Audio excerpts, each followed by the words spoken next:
Looking back at season 2 of I'm Carlos Now, and here we go.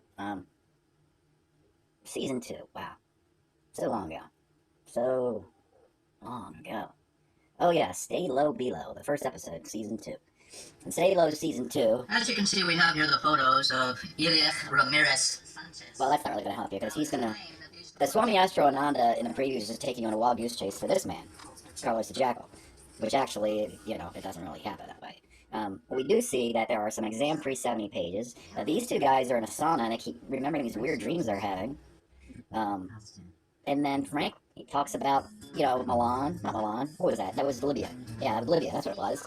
And then there was a boat, and then Carlos the Jackal dropped a big hunk of money down in exchange for the super black computer. And again, the Swami continues to pursue Carlos and will come up with no luck. Now, Frank's friend Sammy is visiting and he talks about cryptocurrency. Why that is important is because in one of the glyphs we're in the middle of the desert. And when we're in the middle of the desert, one of these glyphs, we then see what looks like Mr. Green, but he's actually turned into number 7. He's jogging through Western Town until he starts skiing at night, night skiing. And then somebody grabs the trigger off of an African mask, and then we hear this strange, garbled Peter Graves Mission Impossible phone conversation between Carlos the Jackal and Frank Lendover. And again, the Swami Astro Ananda is trying to figure out that it's all a ruse, that they got the wrong Carlos the Jackal in prison. Now, that's problematic, because it's not really the case at all. But it's about Frank is saying, I had a crazy trip back in the 70s. It's time to be low, stay low. I'm just going to play some golf now. I had a wild time, and it's time to just, become more grounded. Now, come see me. This is, of course, what a wanting to make an ex-lover says during the breakup. He says, you should come see me when I move to New York, When in actuality, he doesn't mean, come see me whatsoever. That's just, Oh, look at this guy. Yeah, he interrupts the trip that the guys are taking. This is another exam 370 page, randomly placed in one of Frank's hallucinations of trips. That's the Swami, right there with the Pied Piper. Yeah. There's more craziness coming out of this bizarre cassette recording, and then we understand that there is a nut house, not unlike the nut house in The Shining, that called Langley Porter, that Jackson will be committed to. Even though Jackson is not really related to Illich Sanchez, though he probably is related to Illich Sanchez, which is very important when you get to the next scene here, which is, of course, number 7 of the Roddenberry 9. He's about to start a trip as leader of the Roddenberry 9 by ringing the bell. Sammy expands on that he did take a trip with the Comlinks, but that was interrupted by the wonderful piano music of Gurdjieff by Thomas de Hartmann. And, of course, the red and white shutters of the Kolbnick Staatsmuseum in Cologne, Germany. And that's the place where Frank Lendover left Ulrike, and he said, come see me. But not there, because that's Langley Porter. You don't want to see him there. Langley Porter would be a bad idea, so that's a nut house. Again, we get an idea that the Swami is really into the mystics. He's into the Virgos and the myths and legends and things like that.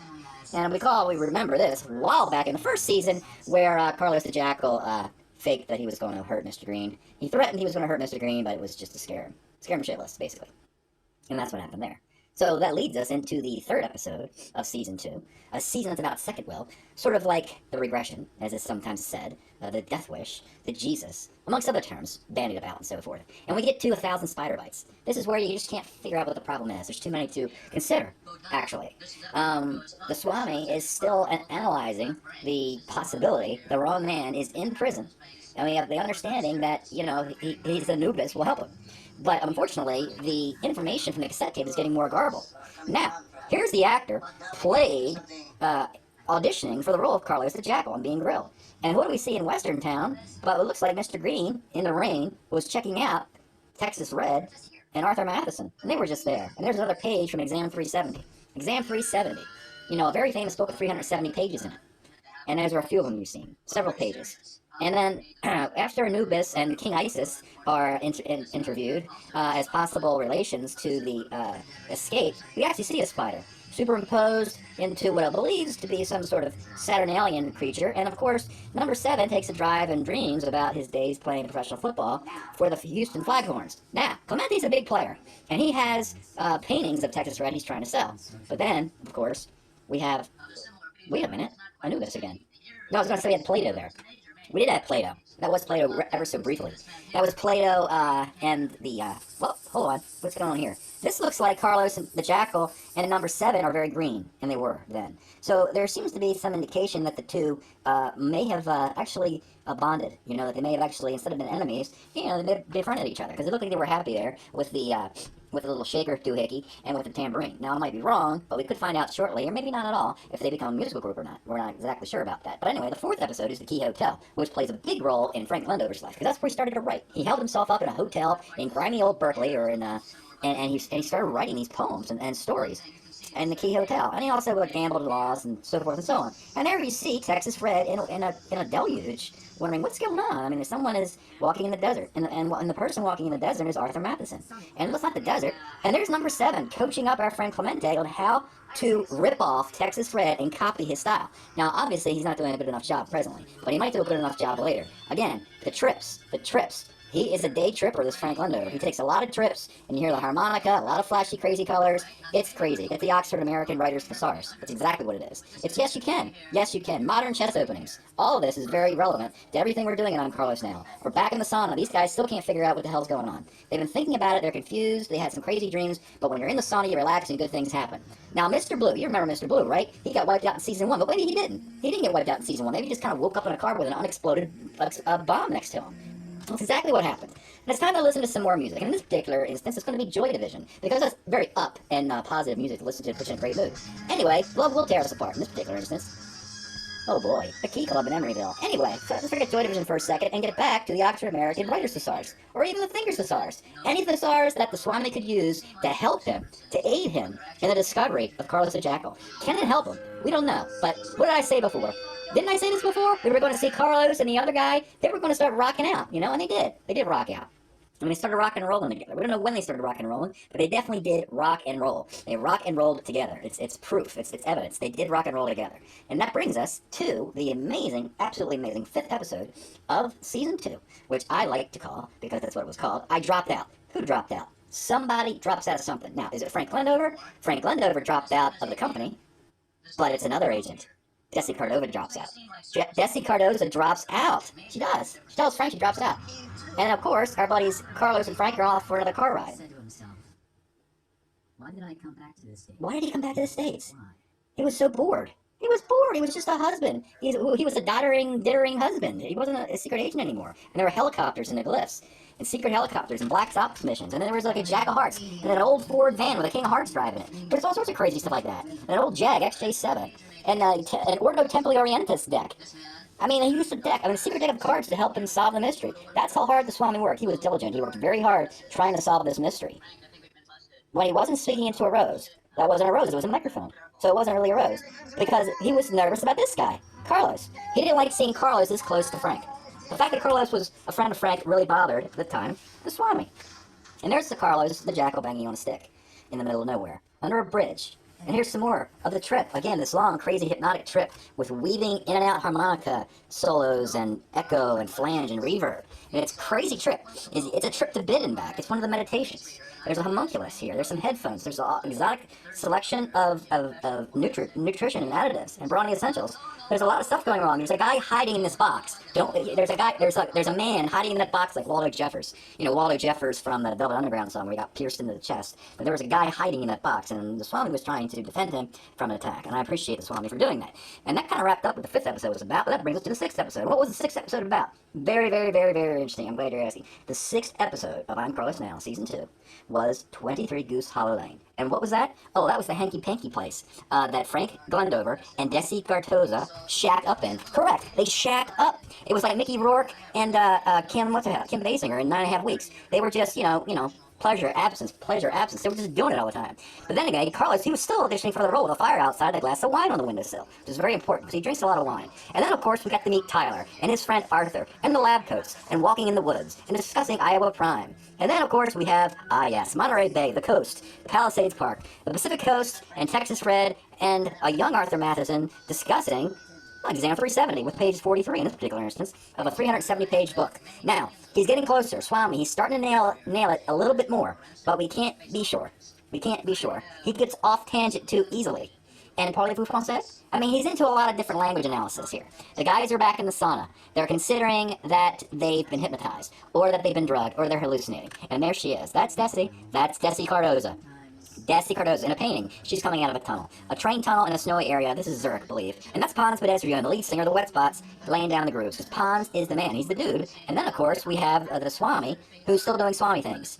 But anyway, the computer he's using, and we're trying to kind of get a little bit more hindsight. Oh boy, big scene here. This is, of course, the moment that number 7 confronts Texas Red about him hiding the fact that there are mountains and mountains of gold. Gold, I say, there are mountains of gold in Planet Bid. And number 7's plan is to bring, through the dark matter of space, bring this gold to planet Earth with one catch.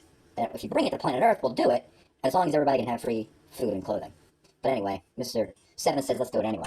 More red. The title of episode 7. More red wine. Because at this point, the bored and dithering husband is starting to get a little frustrated. It was cute to shack up with Desi Cardoza and hang out. And there's Texas Red actually here, considering one of his paintings.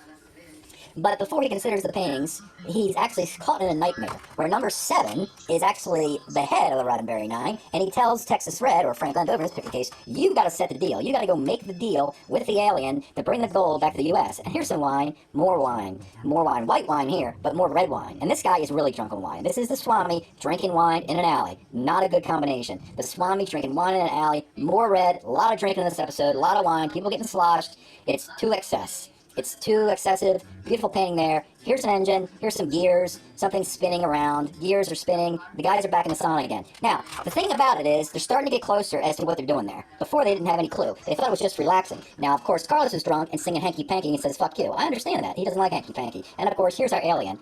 On the gold-rich planet, Iowa Prime, covered in gold, trying to make a deal to get rid of the gold to planet Earth, in which, if successful, all the people on Earth would have free food and clothing. Now, number 7, he's still dreaming about the NFL days, or he's talking about his mom and pop. Anyway, he keeps having these wild dreams, and he leaves messages on Carlos the Jackal's answering machine. He's trying to bond with Carlos the Jackal, because he's lost. Number 7 is confused and lost. Is he the leader of the Roddenberry 9? Is he about to get kicked out of the Roddenberry 9? Why is he having all these crazy dreams? Dreams are an essential part of Season 2. But also part of Season 2 is the magnificent 8th episode, and that's where we're at right now. The 8th episode, Another Birdie, named after the Another Birdie Golf Academy, a golf academy set up by Frank Landover and his good friend, Sammy. Now, do they set it up, and when do they set it up? That's all in debate, as you'll see in the episode. This episode's all about golf. That's an aerial view of De La Viega in Santa Cruz, and that's a putt. And he just sank that putt. And that's a white pyramid that Texas Red placed all over the beaches in Tillamook and Santa Cruz, and that's a Tillamook spit. This is where the gold was allegedly going to be placed. All the alien gold, mountains of it, were going to be placed there. This is the logo for the Another Birdie Golf Academy. Yeah, that's the logo. Another Birdie Golf Academy. Big academy. So now we actually see that Texas Red has gone to the planet and said, okay, we got to make a deal. This is what we're going to do. I'm going to give you all of this wealth. You give me some gold. We'll make out of it. We'll con number 7 and the 1% the commerce class, and we will restore the commerce class to the proper part of society. And here we have Texas Red approaching the green. He's about 150 yards away, and he's on the phone asking Sammy what club to use. Now, we have some peanuts here. Number 7's eating peanuts, while in the background we have Rochambeau, the rock, paper, scissors, being performed by, of course, Texas Red. They recall the meeting the first time many years ago on the 17th green over at De La Viega, or the other course I can't think of at Santa Cruz, and then we're back with the Swami. Swami is he's starting to ramble a bit here. He's like a squirrel. Once he sees something, he starts on a new idea, then a new idea, then a new idea. He doesn't stay focused on one idea long. He keeps meandering to different ideas. So he has to get back on the trail, which he's off of. Again, more hallucinogenic kind of images, and in the 8th episode, featuring a beautiful golf montage, we learn about Sammy's first love, Ricky, a young golf prodigy from Palos Verdes High who had a troubled past. And that's what the Another Birdie Golf Academy was named after, his deceased girlfriend, Ricky. So congratulations, Sammy and Frank, for getting that golf school started. We appreciate it. It's wonderful to all golfers in America. We also learned about the golf strategy. But in the 9th episode, Worst Operations episode, and here we're at Worst Operations. This is where it starts to crumble with Desi and Frank. He confronts her. He knows everything about all the bad things she did at Haight-Ashbury in the late 60s. And he says, we can't stay married. We can't stay together. I know you had worse operations, but look, it's over. And Carlos, he can't believe what's happened. He cannot believe that this gold, this fake gold, was brought to Earth, and everybody decided that, hey, we're going to have free food and clothing. Because, he's a capitalist. He wants to make billions of dollars. And, of course, Carlos did have billions of dollars with the diamonds. That's the secret diary of Desi Cardoza, who tainted LSD with strychnine, Carlos is winning the audition, drinking wine and enjoying himself. This is the architect of the universe who puts filaments with white pyramids on them. And Frank at his school. This is Frank's school where the kids have an Atheniad every 4 years. And they have poetry and they do sporting events and so forth and so on. And we're starting to get the idea that oh, look, that's Raquel Welch. But anyway, what we're starting to find out is that it could very well be that the Swami is just conning the guy interviewing him. He's no anything. Now you see number 7 is actually, this is the deal. This is the deal, even though it's a Chet Baker album cover. It's the deal to sign away all the wealth in the world for this fictional gold. And then he wakes up from his dream, and then Maria in the Roddenberry 9 explains this trip she took to another planet, in which she saw filaments, and she saw algae and some other things and so forth. And we'll get into more of her dream in the next chapter. Could be related to this. Maybe it's not. This is Frank Lendover's extended dream that he's having, right? And again, Raquel Welch, looking rather attractive there. These are the plans of the La Chante prison in France, where Carlos the Jackal's locked up. No, it's not. It's the YMCA. Frank is, his happiest thing he's done is start a school of Athenopolis so that his plans can continue into the future. So congratulations, Texas Red, on your school, the K-8 school for Athenopolis, getting that school underway. That's a great bit of news. Absolutely great bit of news for you, Frank. Now, let's get into the 10th episode. Number 10, the 10th episode of Season 2. After the breakup, after Desi Cardoza and Frank, they fizzle out. There's only so many sofas he can move. Turbulence. Yeah, it's turbulent, all right. He leaves. He gets on a plane, and there's turbulence on the plane, but he flies 3,000 miles away to the East Coast. He flies to Miami, of all places. And then, while that's happening, we finally see that our boy, number 7, Roddenberry 9, he's on the hot pursuit of this fake gold. Meanwhile, the cups of wine keep flowing. The wine continues. The middle class does holidays and gifts and birthday cards and crap like this, and it's just driving Frank absolutely bananas. And it's time for a secret clandestine meeting with Carlos the Jackal. And then, of course, we have the agreement here. This is the agreement of the transition of gold for all free food and clothing in the world. And, of course, more of Frank's crazy dream, Frank's crazy hallucination with the harmonica solos and so forth. Now we have a break-in. So if he's breaking in, it must mean that it really is Carlos the Jackal. Here we see number 7 in hot pursuit, and the Bayesian spit, hopefully, of the gold.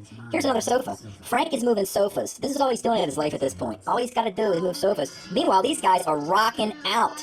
They are rocking it hard. The wet spots. That's Stix Rudiment in the background, and Ponce Pedestrian, the lead guy there. While that's happening, we've got some soldering going on. We love soldering. We see soldering in the opening credits of every episode, right? Plenty of soldering. The more soldering, if you solder something every day, you're living a happy life. So they're going to break into that star to La Chante prison and free Carlos. Well, not Carlos the Jackal. They're just going to free an innocent man in that particular case. Running through the trails like Sweetback running at the end of the Sweetback's badass song, Forever and Ever. There's a chess game with our friend, none other than Mr. Turtle. Mr. Turtle and Texas Red start discussing things, and Mr. Turtle brings his maxims to light, which is very important to hear the maxims of the turtle. And that would conclude the 10th episode of Season 2. And we only have 3 episodes left. 3 episodes left of Season 2. So what's going to happen now that Frank is separated from Desi Cardoza? Carlos is on the loose. Number 7 has sold all the world's fortune. He's in a bad state right now, right? So the incredible 11th episode that's coming up right now is called The White Man. And the White Man is the white-haired man. And who is the white-haired man, you may ask? The white-haired man has been running drugs out of South America into the U.S. And the white-haired man is none other than Achille Cardoza. That's right. Achille Cardoza is Desi Cardoza's father. And Frank is convinced he's rowing across the Black Sea, Carlos the Jackal. And Frank's having another clandestine meeting with Arthur Matheson because everything has to be done in the dark now because it's secret. And even here, we have the Swami hired to do facial recognition of all of the players. And that's a scary thing to consider, that Swami was hired to assist in some private investigation. That should make all the characters very nervous, and it does. Meanwhile, the trail of Illich Sanchez goes cold. Frank Lendover, after playing golf, he says, I gotta chill out. So he goes back to the pool halls, along with Arthur Matheson, walking through the forests. And it's important that he plays pool in Miami against Steve Miserak in a pool tournament. And he only goes to this pool tournament because he knows the money at the casino that they were funding it through is owned by Achille Cardoza. And the whole time he's there, Frank Lendover is there at the hotel in Miami, he's just scoping out Achille Cardoza to make his master move. Because he believes that Achille Cardoza is the one that ruined the life of Desi Cardoza. This is a horse that Frank, once again, this isn't Terripteryx like from Season 1, but it's another horse that he bet all his money on. And of course now, number 7 has been kicked out of the Roddenberry 9. He's just kind of wandering through a forest. He's looking for some shelter. And while he's looking for a shelter, then the Teutoburgan elves are telling Carlos the Jackal that it's time to make his move. It's time for Carlos the Jackal now to take over the reins of number 7 and be at the top of the Roddenberry 9 and be in control of the comlinks and be the top dog instead of playing second fiddle to Frank Lindover and restore the commerce back to its proper place in his opinion. And does it happen? We don't know. Anyway, the 12th episode, the empty episode, is the execution of the plan. The execution of the plan of Frank Glendover to find Achille Cardoza. He flees from Miami, goes to New York. He doesn't go safely though, because Frank tracks him down, and he puts a scare into Frank Glendover. He's in exile now. He's in exile. He's no longer number 7. He's back to Mr. Green. He's back to being the private detective he was in season 1. So he has to do that. I mean, because he's no longer number 7. If people found out he's number 7, boom. All the wealth that he squandered, he would, be in a ditch somewhere. There's a secret clandestine meeting in a wine bar between Carlos and Frank and the secret black computer. This is where Carlos explains to Frank that there actually are doomsday devices. They're stored in the snow in Siberia, and you should let me, Carlos, be head of the Roddenberry 9 to make sure that those doomsday machines do not go off and explode. Now, the audition for the actor to play the role of Carlos is going swimmingly, and he's much, much more happier and excited, knowing with full confidence he's going to win the... Okay, well, this is what happens. When things go south and you need a random element, you pull out the devil. I mean, does that say it all? He pulls the devil card out. And once we pulls the devil card out, we reveal something else. That Frank Landover is a material agent. He was also an agent in Berkeley with Desi Cardoza. We were thinking all along that it was just Desi Cardoza that was an agent. So, when Frank meets number 7 for the final time and gives him an assignment, there's Bosque, by the way, and these are the pages of Exam 370 again, is the assignment that Frank gives number 7 for the final time to find Desi Cardoza, is that in good faith or is it a trap? We don't know. But anyway, the Swami is really nervous here about finding the devil card, and he's got some interesting reading to his right, some magazines that are very interesting to the right of him. But anyway, he said the guy's from Venezuela and there are horses in Venezuela, and here we are, we're back in the USSR, and we find out a lot more about Frank and Patrice Lumumba and the roots, that his communism, I mean, he was working with Illich and, the Russians the whole time, and it's pretty sad. Or maybe he wasn't, or maybe he was, but it's still sad. And then we get to the final episode in season 13 where it all culminates, which is, of course, the Third Man. Yes, the Third Man, named after the film of Orson Welles and Joseph Cotton. But there was a third man at Patrice Lumumba when the Tsar's nails were recovered. Now, the Knight of Wands card is interesting here, but it's also kind of a red herring, of which you've seen a lot of red herrings. And there's always red herrings in these projects that we do. So that's probably red herring. The drive will culminate. Carlos is getting driven like a made man, okay, to the ceremonial spot where he will take over the reins of the Roddenberry 9, where the comlinks will be passed from number 7, but not before a game of cards, and Arthur finally getting to meet Carlos the Jackal and warned about the Roddenberry 9. He knows about that, and eventually we find out that the trigger of the Doomsday Machine is actually just a signal for Desi Cardoza to come back and rescue Frank, because things are going to go south in season 3, but here we are in season 2, we don't know that yet, but anyway, it's a signal for the two to meet in season 3. Nine of Swords, cruelty. Say no more. Nine of Swords, cruelty. Facial features and meridians. It's all about facial features and meridians. Anyway, we get near the end of season 3. Season 2. In season 2, Sammy and Frank talk about their golf encounter where they met many years ago. And here we have the ceremony right here in this picture where the emerging man, the third man, Carlos the Jackal, becomes the leader of the Roddenberry 9. And that's when Carlos and Frank meet Rao, who was a pool coach, who coached billiards to Frank to make him a better pool player. There's more meridians. He's analyzing the meridians of Carlos the Jackal. I don't think he's going to discover it, but you got to give him credit. Oh, wait a minute. And also, by the way, once he becomes the leader of the Roddenberry 9, he also becomes the Duke of Olympia. Because he doesn't need to be Carlos anymore. And he bonds with the alien. Bonding with the alien is very important to Carlos. And there it is. There's the famous meeting spot where Carlos the Jackal would emerge to be leader of the Roddenberry 9. And there he is. There's the winner of season 2.